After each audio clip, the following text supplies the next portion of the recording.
ሰላም እንላችኋለን። የስፖርት 365 ዝግጅታችን ነው። ብሩኖ ፈርናንዴዝ ሪከርድ እያሳደደ ነው። ተሳክቶለት ሪከርድ ቢጋራ ወይ ቢሰብር ከኦንሪና ደብሮይነ ጋር ስኬቱ ሊነጻጸር ይችላል ወይ ብለን እንጠይቃለን። የኦንሪና ደብሮይነን ሪከርድስ ምን የተለየ ያደርገዋል የሚለውን እናስከትላለን። ዩናይትድ ከበርንመዝ ጋር የሚያደርገውንም ጨዋታ እንዳሰሳለን። አብራችሁኝ እንድትሆኑ በአክብሮት እጋብዛለሁ። ለእስልምና እምነት ተከታዮች እንኳን አደረሳችሁ ማለትም እወዳለሁ። በእርግጥ ከኦንሪ ጋር መነጻጸር ቀላል አይደለም። የፕሪሚየር ሊጉ የምንጊዜውም ምርጡ ተጫዋች ነው።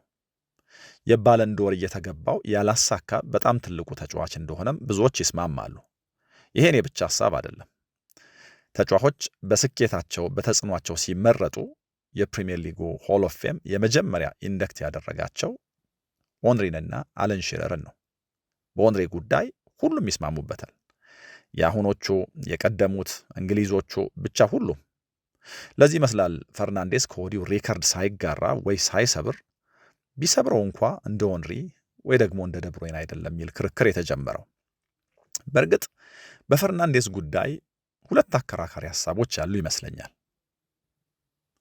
አንደኛው ፈርናንዴዝ በዩናይትድ ደካማ ጊዜ ነውና ወደ ዩናይትድ የመጣው ከዚህ የተሻለ ቡድን ውስጥ ቢጫወት ብዙ ሪከርድ ይሰብራል የሚል ሐሳብ ነው።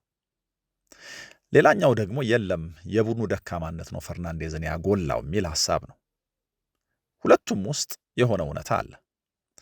ለምሳሌ ፈርናንዴዝ በቡድኑ ደካማነት ጎልቷል ለሚለው ሐሳብ የፈርናንዴዝን ፎካል ፖይንትነት የፈርናንዴዝን መካከለኛነት ታሳቢ አድርገን የሆኑ ሐሳቦች መሰንዘር እንችላለን። ፈርናንዴዝ ወደ ዩናይትድ ሲመጣ ዩናይትድ የክሬቲቪቲ ችግር ነበረበት። ስለዚህ እያንዳንዱ ነገር በሱ በኩል ማለፍ ነበረበት። ፔናልቲዎች ይመታል፣ የቅጣት ምቶች ይመታል። የማጥቃቱ የመፍጠሩ ኃላፊነት ሁሉ የፈርናንዴዝ ነው እና በጥቅሉ ሪስኮች እንዲወስድ የሚበረታታ በነፃነት የሚጫወት የፈለገውን ነገር እንዲያደርግ የተፈቀደለት ተጫዋች ነው እና ለጎልም ለአሲስትም ቡድኑ እሱ ላይ ጥገኛ ነው ማለት ነው። በዚህ ምክንያት ቁጥሮቹ በጣም ከፍ ብለው ተጋነው ሊታዩ ይችላሉ። ስለዚህ የዩናይትድ ደካማ መሆን ሚዛኑን መሳት እንደዚህ ያለው ተጫዋች በተለየ መንገድ ከቡድኑ ጎልቶ እንዲታይ ምክንያት ሆኗል። ሁለተኛውንና ከዚህ የተሻለ ቡድን ውስጥ ቢጫወት የሚለውን ሐሳብ ከማንሳቴ በፊት ግን ሁለቱ መካከል ደግሞ መርሳት የሌለብን የብሩኖ ፈርናንዴዝን የላቀ ኳሊቲ ነው። የዩናይትድ ደካማ መሆን ፈርናንዴዝን ያጎላው ቢመስል እንኳ የፈርናንዴዝን ስኬትና ተጽዕኖ ግን ከዩናይትድ ደግሞ መድከም ጋር ብቻ ማገናኘት በፍጹም አይቻልም። ለዚህ ነው እውነታው መካከል ላይ ነው ያለው ምለው። በዩናይትድ ታሪክ በቶሎ የ200 ጎል ኮንትሪቢዩሽን ላይ ከደረሱ ጥቂት ተጫዋቾች አንደኛው ነው። በፍጥነት ከደረሱ በሊጉ ሁል ጊዜም ከፍተኛ ከሚባል የፈጠራ ቁጥር ያላቸው ተጫዋቾች ጋር የሚነጻጸር ነው። የክለቡን የአሲስት ሪከርድ በቅርቡ እንደሰበረ እናውቃለን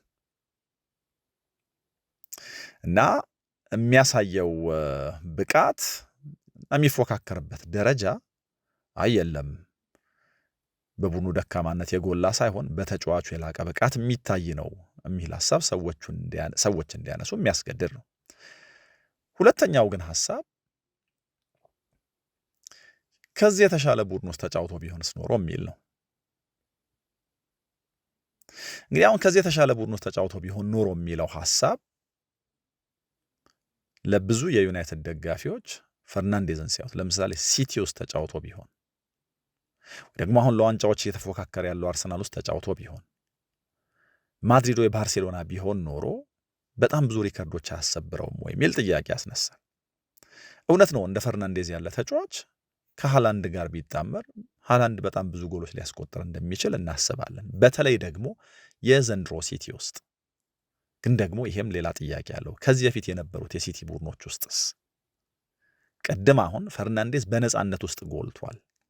ዩናይትድ ለእያንዳንዱ ነገር ፈርናንዴዝ ላይ ጥገኛ መሆኑ ፈርናንዴዝን የበለጠ አጉልቶታል የሚል ሐሳብ ካነሳን በጣም ስትራክቸርድ የሆኑ ቡድኖች ውስጥስ አሁን ስለ ትልቅ ቡድኖች ስናወራ ጥንቃቄ ማድረግ ያለብን እዚህ ጋር ነው። ዩናይትድ ባለፉት ዓመታት መዋቅር አልባ ነበር እና በጣም ስትራክቸርድ የሆነው የማንቸስተር ሲቲ ቡድን ውስጥ ቢጫወት ፈርናንዴዝ ተገድቦ አይታይም ወይ የሚል ጥያቄ ደግሞ በሆነ አይነት ጽንፍ ሊነሳ ይችላል። ስለዚህ ፈርናንዴዝ በነፃነት ውስጥ የሚጎላ በነፃነት ውስጥ የፈለገውን የሚያደርግ ነው። በጣም ስትራክቸርድ የሆኑ ቡድኖች ውስጥ ሲሄድ አንደኛ ክሬቲቪቲው የፈርናንዴዝ ብቻ ኃላፊነት አይሆንም፣ ሼር የሚደረግ ነው ሪስፖንሲቢሊቲው በፈጠራው ረገድ። ስለዚህ ከዚህ አንጻር እዚህ ላይ ጥያቄ ሊነሳ ይችል ይሆናል። ስለዚህ በግርድፉ ደጋፊው እንደሚለው የላቀ ቡድን ውስጥ የበለጠ ሪከርዶች የሚሰበር ፈርናንዴዝ ሊታይ የሚችልበት እድል አለ ወይ? ኦፍኮርስ እንደዚህ ብሎ አለማሰብ አይቻልም። ግን ደግሞ በቡድኖቹ ስትራክቸርድ መሆን ውስጥ ፈርናንዴዝ ሊታሰር ይችላል ወይ? ጥያቄ የለውም። ለዚህ ነው አሁን የመጀመሪያው ሐሳብ ፈርናንዴዝ ዩናይትድ ውስጥ ዩናይትድ በደከመበት ጊዜ መምጣቱ እድለኛ ያደርገውም፣ አት ሴም ታይም ደግሞ እድለኛም ያደርገዋል። ከዛ ባለፈ ደግሞ የዩናይትድ የጨዋታ ነፃነት ወይ ደግሞ ዩናይትድ የሚጫወትበት መንገድ ፈርናንዴዝን ረድቶታል። አት ሴም ታይም ደግሞ ፈርናንዴዝን ጎድቶታል።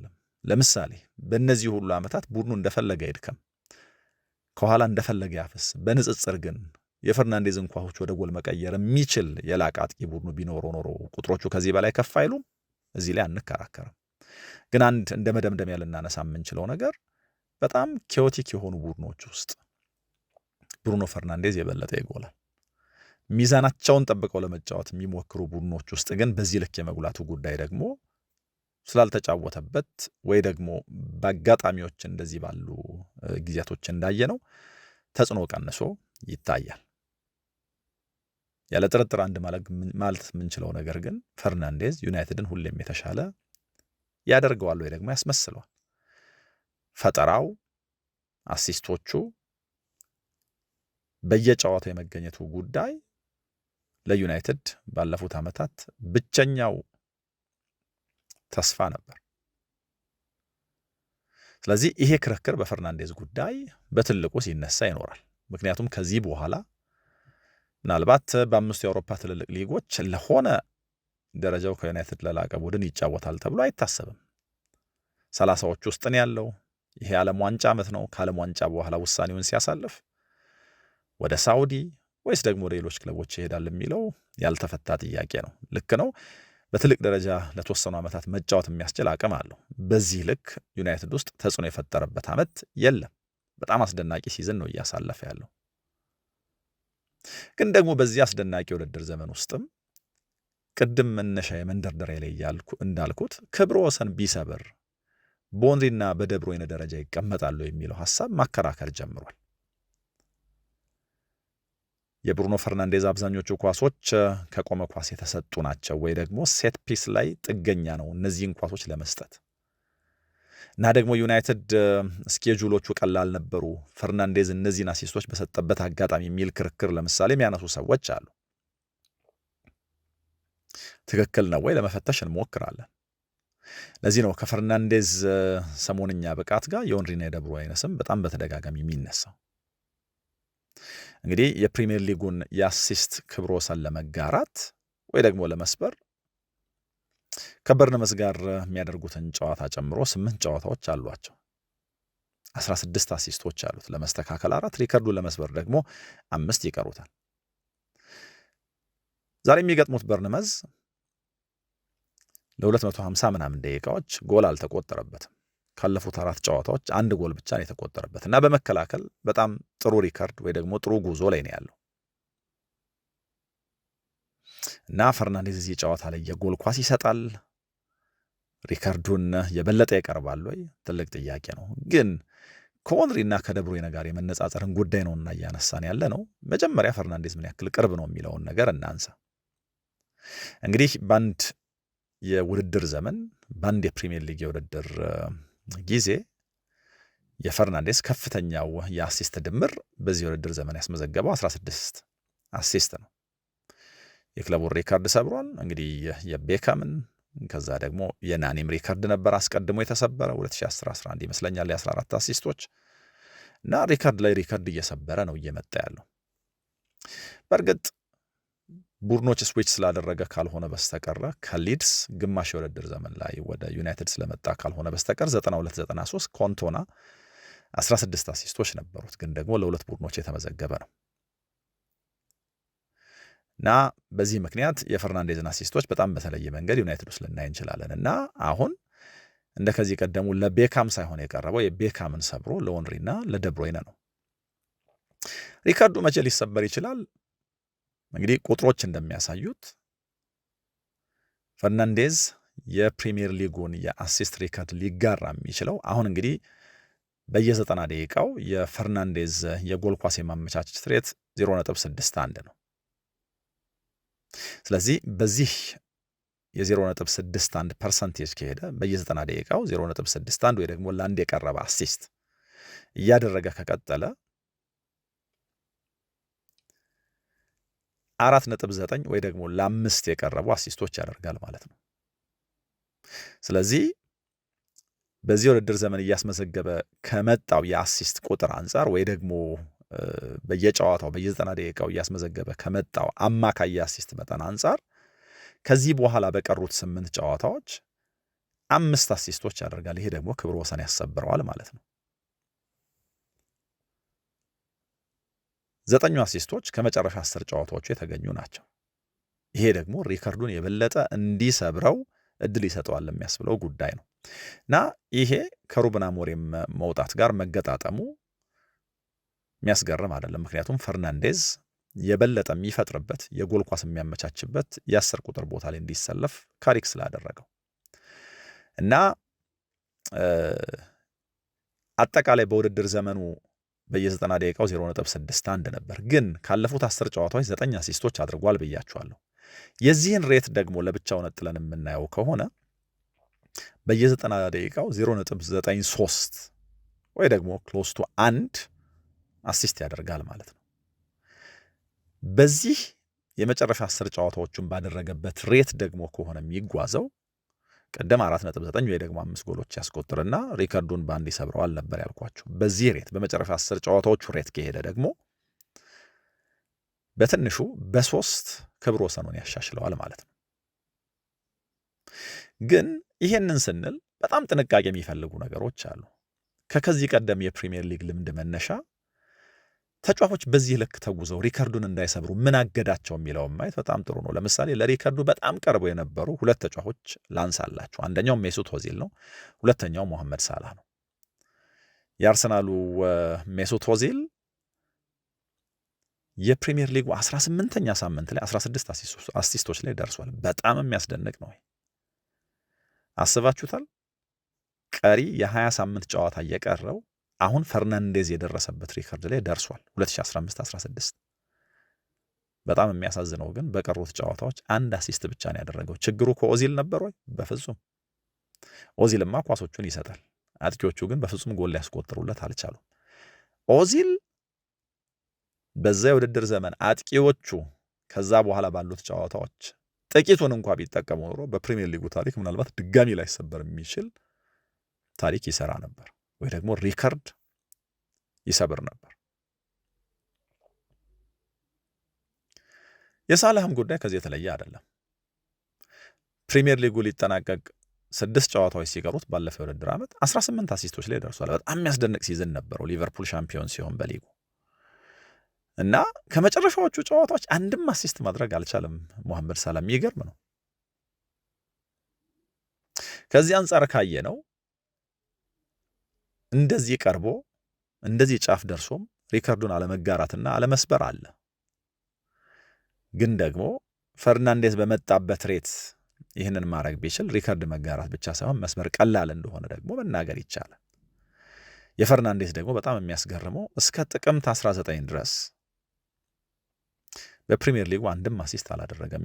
ጥቅምት 19 ማለት ከሊቨርፑል ጋር የተጫወቱበትና ሃሪ ማጓየር የመጨረሻ ደቂቃ የማሸነፊያ ጎል ለዩናይትድ ያስቆጠረበት ነው። እስከዛ ድረስ 1ም አሲስት አላደረገም ነበር። አሁን ወደ ዋናው ክርክር እንምጣ። ቲየሪ ኦንሪ ክብረ ወሰን በሰበረበት ዓመት እንዴት ባለ መንገድ ነው አሲስት ያደረገው? የደብሮይነስ እንዴት ነው?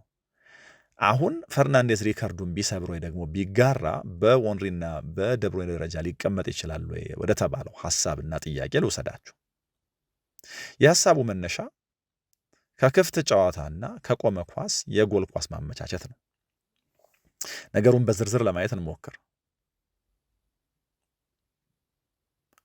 ፈርናንዴዝ ሪሊ በእነዚህ ተጫዋቾች ደረጃ ኮንሲደር መደረግ ይችላሉ የሚለው ኮንቨርሴሽን ሐሳብ መነሳት የጀመረበት ዋነኛው ምክንያት ፈርናንዴዝ ከክፍት ጨዋታ ከ16ቱ አሲስቶች መካከል አሲስት ማድረግ የቻለው 7ቱን ብቻ ነው።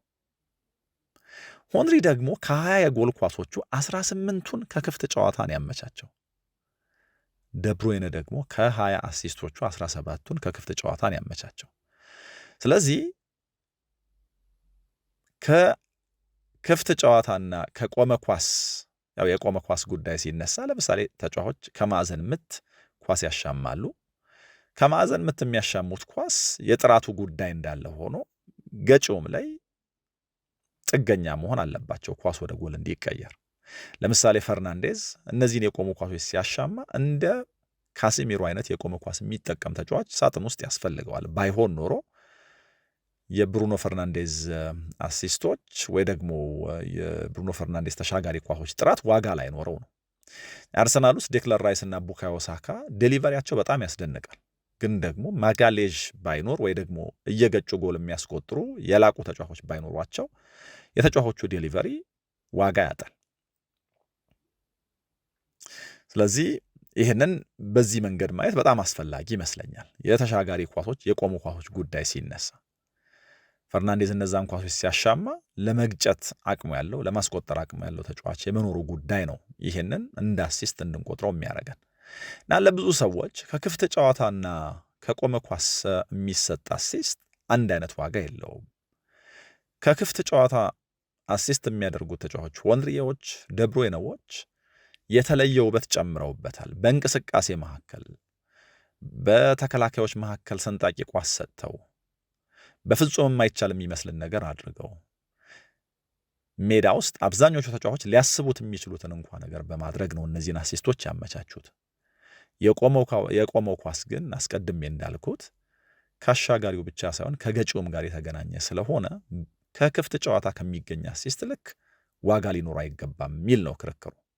እናንተ የትኛው ጋር እንደምትቆሙ አላውቅም።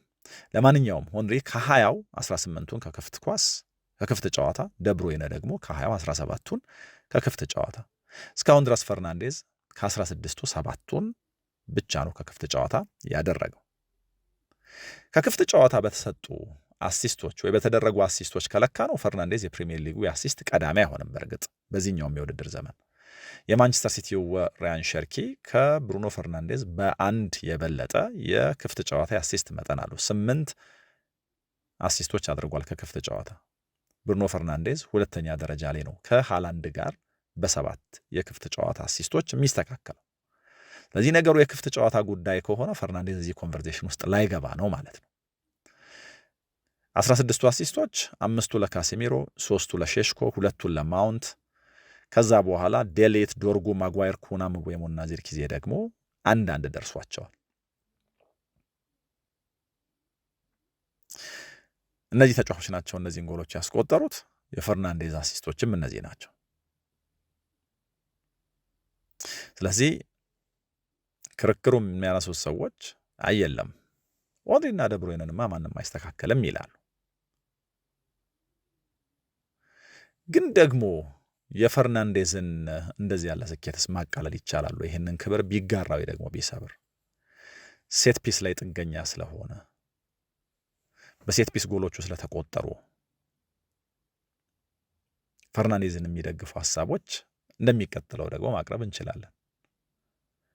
በነገራችን ላይ ብሩኖ ፈርናንዴዝ ከቆሙ ኳሶች 9 አሲስቶች አድርጓል። እንግዲህ ከ16ቱ 7ቱ ከክፍት ጨዋታ ከሆኑ ማለት ነው አይደለ? ስቲቪ ጀራርድ 2013-14 11 አሲስቶች አድርጓል ከቆሙ ኳሶች። ስለዚህ 2 ተጨማሪ የቆመ ኳስ አሲስት ማድረግ የሚችል ከሆነ በአንድ የውድድር ዘመን ስቲቪ ጀራርድ ከሰጣቸው 11 የቆሙ ኳሶች ወይ ደግሞ ከቆመ ኳስ ተነስተው ወደ ጎል የተቀየሩ አሲስቶች ጋር እንደዚሁ በሪከርድ መጋራት ይችላል ማለት ነው። የክፍት ጨዋታን ጉዳይ እዚህ ጋር ያዝ እናድርገው። በዚህ መከራከሪያ ልክ ነው ሆንሪና ደብሮይነ የላቁ ናቸው ወይ ደግሞ ፈርናንዴዝ እዚህ ክርክር ውስጥ አይገባም። ግን ደግሞ ፈርናንዴዝን የምንደግፍባቸው በጣም ብዙ ነገሮች አሉ። የፈርናንዴዝን አሲስቶች እንዳናቀልል የሚያደርጉን በጣም ብዙ ነገሮች አሉ። ግን ደግሞ ሌላኛውን መከራከሪያ ቀድሜ ላንሳ። ከዚህ ፈርናንዴዝ በጣም ቀላል ከሆኑ ጨዋታዎችስ ተጠቅሟል ወይ? ለምሳሌ ቀላል ጨዋታዎች ወይ ቀላል ስኬጁል የሚለው ነገር ሲነሳ ዩናይትድ በዚህ ውድድር ዘመን የሚጫወተው 40 ጨዋታ ብቻ ነው። ከ1914-15 በኋላ ዝቅተኛው የጨዋታ መጠን ነው። ያኔ 39 ጨዋታዎች ነው ያደረገው። እንግዲህ ከኤፍኤ ካፕ ከካራባኦ ካፕ በጊዜ እንደወጣ እናውቃለን። ይሄ ለፈርናንዴዝ የመተንፈሻ ጊዜ ሰጥቶታል እና በዚህ ምክንያት አሲስቶቹን ለመስበር ያኔ ኦንሪና ደብሮይነ ከነበራቸው የተሻለ ቁመና ላይ ነው እና የጨዋታው ቁጥር የስኬጁሉ ማነስ ለፈርናንዴዝ ጥቅም አለው የሚል ሌላ መከራከሪያ። እንግዲህ በዚህ ውድድር ዘመን በሁሉም ውድድሮች ፈርናንዴዝ ሊያደርግ የሚችለው ከፍ ያለ የጨዋታ መጠን 37 ብቻ ነው። በንጽጽር ኦንሪ ይህንን ሪከርድ በሰበረበት ጊዜ 2002-3 55 ጨዋታዎች አድርጓል። የፕሪሚየር ሊጉን ዋንጫ ያኔ ዩናይትድ ነበር የወሰደው። የአርሰናል የኤፍኤ ካፑን ዋንጫ ማንሳት ችሏል። በሻምፒየንስ ሊግ ተጨማሪ 12 ጨዋታዎች አድርገዋል አርሰናሎች። ስለዚህ ኦንሪ 55 ጨዋታዎች አድርጓል ማለት ነው። አሁን ብሩኖ ፈርናንዴዝ ቢያደርግ የሚያደርገው 37 ነው። እንደው በአጠቃላይ ዩናይትድ እያደረገ ካለው ወይ ደግሞ አድርጎ ከሚጨርሰው 40 ጨዋታዎች እንኳን የኦንሪ በ15 ይበልጣል። ከብሩኖ ፈርናንዴዝ ጋር ደግሞ ከሆነ እንግዲህ ቀጣዮቹን ሁሉ ጨዋታዎች ያደርጋል ብንል በ18 የበለጠ ጨዋታ ያደርጋል ማለት ነው። ቲየሪ ኦንሪ ደብሮይነ 48 አድርጓል ሪከርድ በሰበረበት የውድድር ዘመን። ሊቨርፑል ነው ሻምፒዮን የሆነው። ሲቲ የካራባኦ ካፑን አንስቷል። ከሻምፒየንስ ሊጉ በሪያል ማድሪድ ነው የተሰናበቱት። በኤፍኤ ካፕ ሴሚፋይናል ድረስ ሄደዋል። ስለዚህ እነዚህ ተጫዋቾች ብዙ ጨዋታ አድርገዋል። በዚህ ምክንያት ፈርናንዴዝ ጥቂት ጨዋታ ከማድረግ ፕሪሚየር ሊጉ ላይ ብቻ ትኩረት የማድረግ እድል አግኝቷል ወይ የሚል ጥያቄ ይነሳል። ጥርጥር የለውም ጥቂት ጨዋታዎች በማድረግ ወይ ደግሞ በማረፍ በጣም ፍሬሽ ፈርናንዴዝ ሊታይ ይችላል። እዚህም ጋር ብዙ ክርክር ልናነሳ አንችልም። ግን ደግሞ ቅድም ስል እንደነበረው ፈርናንዴዝን በዚህ ምክንያት ዝቅ ልናረገው ልናሳንሰው እንችላለን ወይ? በፍጹም።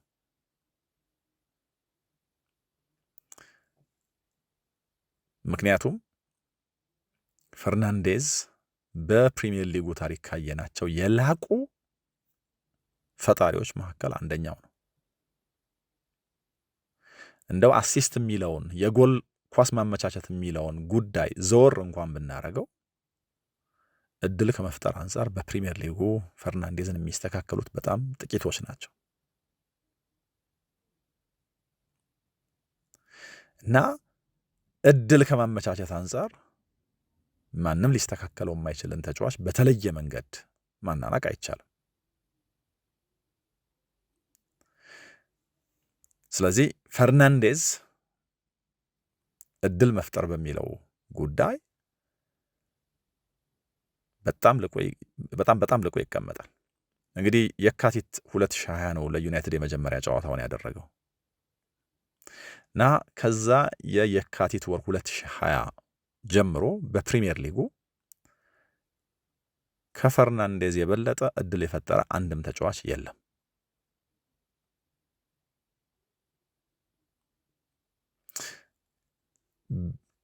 ከፈርናንዴዝ ቀጥሎ ካለው ወይ ደግሞ እሱን ተከትሎ ከሚቀመጠው ሁለተኛ ተጫዋች በ200 ምናምን የበለጠ እድል ፈጥሯል። በጣም የሚያስደንቅ ነው።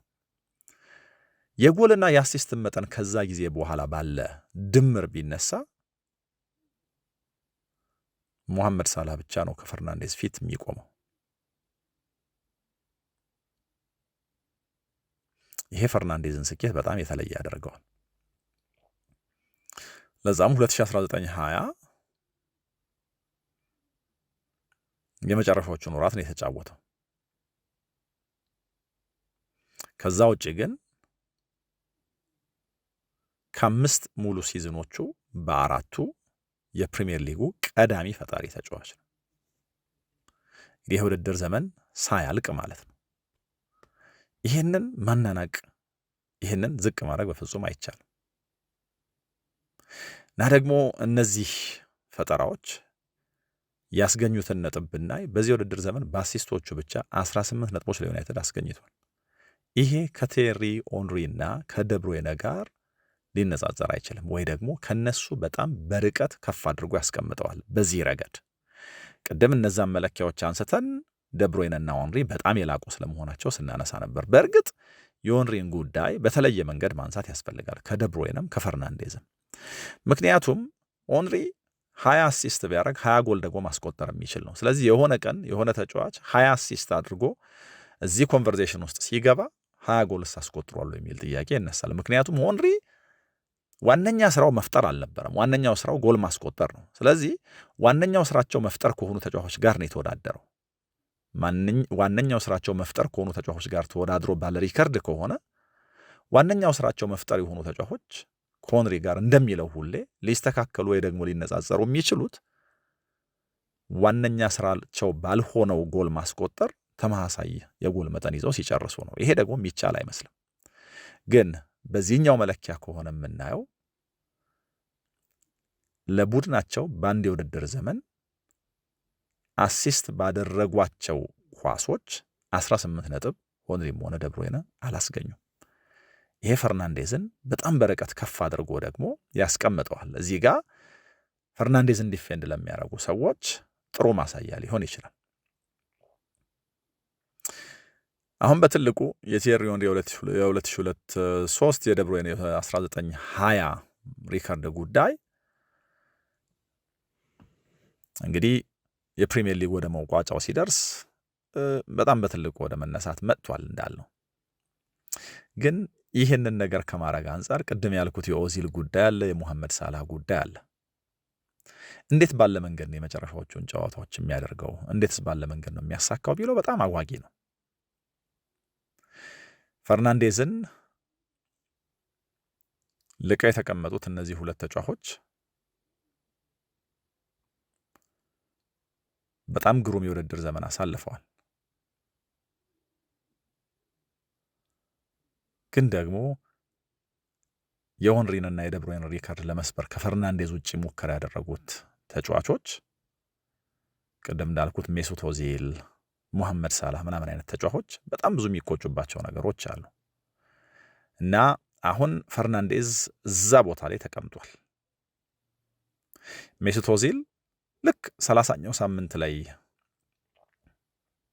ሲደርስ ቅድም እንዳልኳችሁ ቀድሞ ነው 18 አሲስቶች ላይ ደረሰው። ግን ደግሞ ከዛ በኋላ አንድ አሲስት ብቻ ነው ያደረገው። ከ30ኛው ሳምንት በኋላ አንድ አሲስት ብቻ ነው ያደረገው። ሙሐመድ ሳላህ ከ30ኛው ሳምንት በኋላ አንድ አሲስት ብቻ ነው ማድረግ የቻለው። በመጨረሻዎቹ 8 ጨዋታዎች አንድ አሲስት ብቻ ነው ማድረግ የቻለው እና 30ኛው ሳምንት ላይ ደርሰው ከዛ በኋላ የሆነ የተለየ ነገር ማድረግ የቻሉት አሁንም ኦንሪና ደብሮይነ ብቻ ናቸው። ስለዚህ ፈርናንዴዝ ልክ እንደ ኦዚል ወይ ደግሞ እንደ ሙሐመድ ሳላህ ሁሉ የመጨረሻ 8 ጨዋታዎች እየቀሩት ይንገዳገዳል ወይስ ደግሞ እንደ ኦንሪና እንደ ደብሮይነ መስመሩን ያልፋል? ምናየው ነው። ከጥቅምት ወር በኋላ በጣም የተለየ ፈርናንዴዝ ነው እያየን ያለ ነው። በመጀመሪያ 7 ጨዋታዎቹ አሲስት ማድረግ ያልቻለው ተጫዋች ከዛ በኋላ ባሉት ጨዋታዎች ነው ይህን የአሲስት መጠን ከጥቅምቱ የኢንተርናሽናል ብሬክ በኋላ ነው 16ቱንም አሲስቶች ማድረግ የቻለው እና በጣም አጓጊ ነው። ይህንን ሪከርድ ይሰብረዋል አይሰብረውም የሚለው ጉዳይ ማለት ነው። በጣም በጉጉት የሚጠበቅ ነው። ከዚህ በኋላ ዩናይትድ የዛሬውን የበርንመዝ ጨዋታ ጨምሮ እንግዲህ 8 ጨዋታዎች ይቀሩታል። ከበርንመዝ ውጪ ሊድስን፣ ቸልሲን፣ ብሬንትፎርድን፣ ሊቨርፑልን፣ ሰንደርላንድን፣ ኖቲንግሃምንና ብራይተንን ነው የሚገጥሙት። ጠንከር ያሉ ጨዋታዎች ይመስላሉ እና እነዚህ ጨዋታዎች ላይ ምን ያደርጋል የሚለው ነገር በጣም አጓጊ ነው፣ እናየዋለን። የብሩኖ ፈርናንዴዝን የቲየሪ ኦንሪንና የደብሮይንን ጉዳይ እዚህ ጋር ያዝ እናድርገው። መቼስ የተነሱት ሀሳቦች ብዙ ሀሳብ የምትሰነዝሩባቸው የሚያከራክሩ እንደሚሆኑ አልጠራጠርም። ሀሳብ አስተያየቶቻችሁን ላኩልን፣ አጋሩን። እኔ ግን መጨረሻ ላይ በርንመዝና ዩናይትድን ጉዳይ አንስቼ ልውጣ። በርንመዝ ከዩናይትድ ጋር ይጫወታል። ካሪክ በጣም ጥሩ ጉዞ ላይ ነው ያለው። በእርግጥ እዚህ ጨዋታ ላይ የማሸነፍ ቅድሚያ ግምት የተሰጠው ቡድን በርንመዝ ነው። 38.7 በመቶ ይህንን ጨዋታ ያሸንፋል ተብሎ ተገምቷል። ካሪክ የዩናይትድ አሰልጣኝ ከሆነ ጀምሮ ወይ ደግሞ የመጀመሪያ ጨዋታውን ካደረገበት ጊዜ ጀምሮ በፕሪሚየር ሊጉ ከካሪክ የበለጠ ጨዋታ ያሸነፈ ቡድን የለም። እንግዲህ 7 ጨዋታ አሸንፏል እና ደግሞ ብዙ ነጥብ የሚያሳካው ቡድን ማንቸስተር ዩናይትድ ነው ወይ ደግሞ ካሪክ ነው። 7 ጨዋታዎች አሸንፏል፣ 22 ነጥቦች ሰብስቧል። እንደዚህ ያደረገ ቡድን የለም እና ይህ አስደናቂ ብቃት ዛሬ ከበርንመዝ ጋር ሲጫወቱ ይደገማሉ ወይ እናያለን። ግን ደግሞ ኢምፓክቱ በፍጹም የማይካድ ነው። አስቶን ቪላን ሲያሸንፉ ኩንሃ፣ ካሴሚሮ እና ቤንያሚን ሼሽኮ ጎሎች አስቆጥረዋል። ይህንን በማድረግ ወደ 3ኛ ደረጃ ከፍ ብለዋል። ወደ ሻምፒየንስ ሊግ የመመለሳቸውን ጉዳይ በለጠ እያስተማመኑ ነው። በዚህ ውስጥ ሁሉ ግን አሁን ስሙን ስናነሳ የነበረው ብሩኖ ፈርናንዴዝ በጣም ወሳኙ ተጫዋች ነው። ያለፉት 5 የካሴሚሮ ጎሎች ሁሉ መነሻቸው ብሩኖ ፈርናንዴዝ ነው እና ለብሩኖ ፈርናንዴዝ ምስጋና ይግባው እያለ ነው ካሴሚሮ ዩናይትድን የሚሰናበተው። እንግዲህ በዚህ ልክ ከዚህ ቀደም ከአንድ አጥቂ በአንድ የውድድር ዘመን ከአንድ አማካይ በአንድ የውድድር ዘመን የተጠቀመ ዩናይትድ ተጫዋች ካለ ማርከስ ራሽፎርድ ነው። ከዚህ የበለጠ የተጠቀመ ተጫዋች ካለ እንግዲህ 2022-23 ፈርናንዴዝ 6 የጎል ኳሶች አመቻችቶለታል እና ካሴሚሮ 6ኛ እድሉን ልክ እንደ ማርከስ ራሽፎርድ ሁሉ ቫይታሊቲ ላይ ያገኛሉ እናያለን። ሌላ ግን ቅድም ካነሳናቸው ጉዳዮች ውጪ ፈርናንዴዝ ሪከርድ ሊሰብር የሚችልበት ከአሲስቱ ውጪ ሪከርድ ሊሰብር የሚችልበትም ሌላ ደግሞ ጉዳይ አለ። ባለፉት 3 የፕሪሚየር ሊግ ጨዋታዎች 6 እና ከዛ በላይ እድሎች ፈጥሯል በየጨዋታው እና ይህንን ከ2023 በኋላ ያደረገ የመጀመሪያው ተጫዋች ሆኗል። 2023 ትሬንት አሌክሳንደር-አርኖልድ እንደዚህ አድርጎ ነበር። በ3 ተከታታይ ጨዋታዎች 6 እና ከዛ በላይ እድሎች በመፍጠር ኦፕታ ይህንን ሪከርድ መያዝ ከጀመረበት የ2003-4 የውድድር ዘመን በኋላ ማንም ተጫዋች ግን በ4 ተከታታይ ጨዋታዎች 6 እና ከዛ በላይ እድሎች በጨዋታ ፈጥሮ አያውቅም። ስለዚህ ከበርንመዝ ጋር ሲጫወቱ ይህንን ማድረግ የሚችል ከሆነ ብሩኖ ፈርናንዴዝ ሌላ አዲስ ታሪክ ይሰራል ማለት ነው። ከበርንመዝ ጋር የሚደረጉ ጨዋታዎች ይቀኑታል ፈርናንዴዝ 8 ጨዋታዎች ከበርንመዝ ጋር አድርጎ 8 ጎሎች ላይ ተሳትፏል። 4 ጎሎች፣ 4 አሲስቶች። በእርግጥ ከሜዳ ውጪ 2 ጎሎች ያስቆጥሯል፣ አሲስት ማድረግ አልቻለም። ስለዚህ ቫይታሊቲ ላይ ሲጫወት ይህንን ሪከርድ ለማሻሻል ነው ደግሞ የሚጫወተው። የአንዶኒ ኢራዮላን ቡድን ወይ ደግሞ የተከላካይ መስመሩን መግጠም ቀላል አይደለም አሁን። ይሄ ግን በጣም የሚያስደንቀው እንዳለ ሊባል በሚችል መንገድ ወይ ደግሞ ሙሉ በሙሉ የኋላ መስመር ተጫዋቾቹን አጥቶ ነው የጀመረው ይህን የውድድር ዘመን። 3ኛ ተከታታይ ክሊንሺት ለመጠበቅ ነው በርንመዞች የሚጫወቱት። እዚህ ጋር የታሪክ ግጥምጥሞሽ አለ።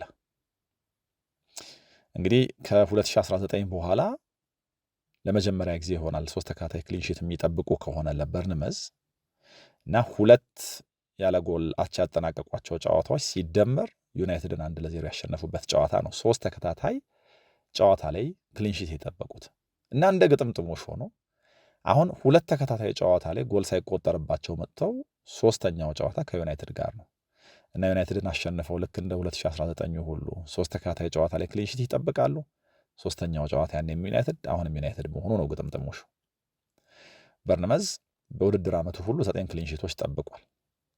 ከዚህ የተሻለ የክሊንሺት መጠን ጠብቆ የሚያውቀው 2016፣ 17፣ 18፣ 19 ነው 10 ጨዋታዎች ላይ እና በጣም ሶሊድ የሆነ የተከላካይ መስመር አለው። እንዳልኩት የኋላ መስመሩን እንኳን ቀይሮ ቢመጣ በሊጉ 10ኛ ደረጃ ላይ ነው ያለው። ያለፉትን 4 የፕሪሚየር ሊግ ጨዋታዎቻቸውን አቻን የወጡት 3ቱ ያለ ጎል የተጠናቀቁ ናቸው እና እንደዚህ ለመጨረሻ ጊዜ ያደረገው ቡድን 5 ተከታታይ ጨዋታዎች አቻ የወጣው ቡድን ፉልሃም ነው እና አቻ የሚወጡ ከሆነ እንግዲህ እኔ ፉልሃም ሪከርድ ይጋራሉ። በአርብ ምሽት የሚደረጉ ጨዋታዎች ግን በንጽጽር ይቀኗቸዋል። ካለፉት 4 የአርብ ምሽት ጨዋታዎቻቸው 3ቱን አሸንፈዋል። ዩናይትድ ደግሞ በንጽጽር አርብ የሚደረጉ ጨዋታዎች ላይ የጥሩ ሪከርዶች የሉትም። ለመጨረሻ ጊዜ ካደረጋቸው 4 የአርብ ምሽት ጨዋታዎች በ2ቱ ተሸንፎ በ2ቱ አቻ ወጥቷል። ምናልባት ስለ 5 ደግሞ ጨዋታዎች አንድ ጨምረን የምናነሳ ከሆነ አንዱን አሸንፏል፣ ኦገስት 2015 ላይ ነው፣ ከ11 ዓመት ምናምን በፊት። ሁለቱ ቡድኖች ታህሳስ ላይ ሲገናኙ በጣም ደስ የሚል ጨዋታ ነበር ያየነው። ኦልድ ትራፎርድ ላይ 8 ጎሎች የታዩበት 4-4 የተጠናቀቀ ጨዋታ። እዛ ጨዋታ ላይ 8 የተለያዩ ተጫዋቾች ደግሞ ጎል ማስቆጠራቸው የጨዋታውን ውበት የበለጠ ጨምሮታል።